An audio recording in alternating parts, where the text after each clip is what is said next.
I hate to be Debbie Downer, but what we saw, the transition into a BCS conference being significantly more difficult than we anticipated. How many of us in this room thought it was going to be this difficult? Nobody raising your hand, right?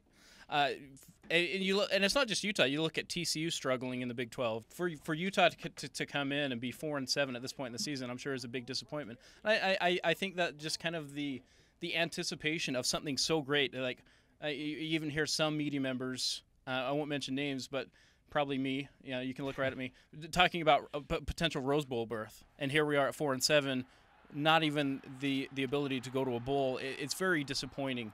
And for a fan, I completely agree with the logic and the reasoning of I'm not going to come support a team when the expectations, and I think that's on us as media. We can't oversell the team. We can't say, hey, this is what you're expecting to see out on the field.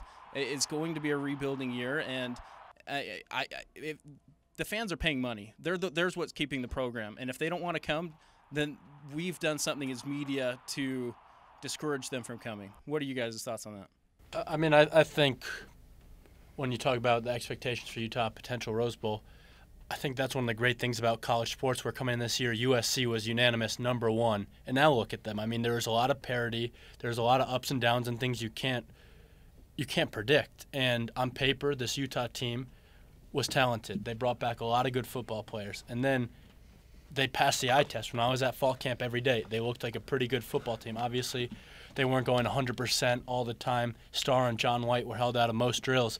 But, I mean, I don't feel like the media deserves to take a lot of accountability. I mean, because that's like saying that everybody that said USC should be #1 should lose their job, and that's just not the case. That's part of college sports.